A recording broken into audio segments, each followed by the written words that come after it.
Cicilline of Rhode Island. Thank you, Mr. Chairman, and thank you to the ranking member for convening this hearing. And I want to begin by thanking our three witnesses, not only for being here today, but for your extraordinary service to our country. I want to acknowledge and thank the President for his consultation. I've had the opportunity to participate in a classified briefing on Sunday, review some documents, a briefing on the telephone on Monday with Secretaries Kerry, Hagel, Jim Clapper, and others, Ambassador Rice.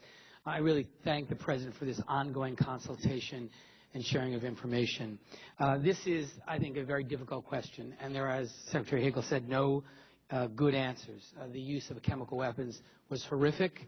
I think there is ample evidence that the Assad regime is responsible for that and should be held accountable. And my question really is, as I talk to constituents in my district who react the same way, this war weariness and a recognition of all of the enormous risks associated with military intervention, both in propping up the wrong opposition and loss of life and being deeply engaged in a civil war and the spiraling of that, they all wonder, is there a set of actions we could take which would evidence strong condemnation, isolate Assad, and also vindicate our deep commitment to a set of international institutions and organizations.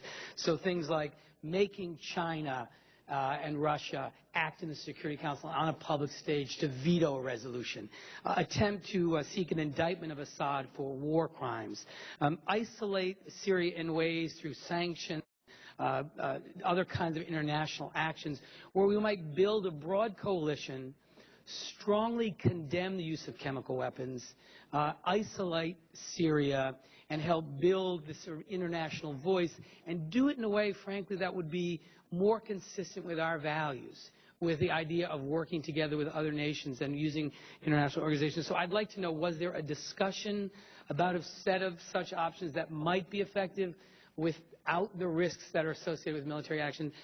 Were they considered and rejected, or is it something we could put together that would be a strong, forceful statement and set of actions that would hurt Assad, deter the likely use of chemical weapons again, but without any of the dangers? And then second question quickly is, Mr. Secretary Kerry, you mentioned that America and her allies have ample ways to make Assad regret that decision without going to war. I think we would love to hear more about what those things are, because I think one of our concerns, or many concerns, is what happens after a military attack. But I'm really interested in that first question from all of you as to whether or not we might think hard about other ways to do this that will invite the kind of condemnation that's appropriate. Congressman, a very good question. Let me just say to you that we wish, believe me, we wish that the international institution that is there for this kind of response was able to respond, and that's the UN and the UN Security Council. As recently as a few weeks ago, when this event took place, our representatives at the UN attempted, along with other allies, to put a resolution in front of the Security Council that would have simply condemned the event, not assigning any blame at all, just condemned the use of action. And the Russians said no. They blocked it. So that is what has set us into this path of believing that we have to act in a way that has an effect at deterring Assad from the use of these weapons. Now, even if the UN did pass something, even if you had some sanction, if it isn't meaningful in a way that is going to deter the action, and no one has yet contrived of some piece of paper or terminology that's going to change this man's calculation with respect to what he's fighting for. So I think the judgment has been made that the only way to have an impact, the only way you're going to hold him accountable now, is to make it clear to him that this will in fact detract from his ability to abuse his people and to use force to stay in power. I don't know if Secretary Hagel has. Well, I think what the Secretary said is exactly right. I would add two things. There are a number of tracks that we're on right now to accomplish what you're talking about. Secretary Kerry's diplomatic track, which has been ongoing and intense. Our reaching out to our allies all over the world. I was in Asia last week with 15 defense ministers from all over Asia Pacific, discussing this, meeting with leaders of countries in those areas.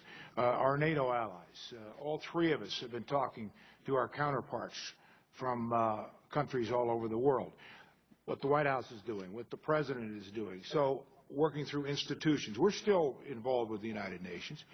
So those tracks are being run in addition to what we're talking about here. One exact point on the purpose of this hearing. General Dempsey said this morning at the Armed Services Committee, when asked about the violation of the chemical weapons norm, a 100-year-old norm. Well, is it that important? Is it that big a deal? One of the points that General Dempsey made, which is exactly right, and we start here, this is a threat to our interests, to our forces, to our country, allowing a tyrant to continue to get away with the use of chemical weapons. That's a real threat against us. Adam Kinzinger.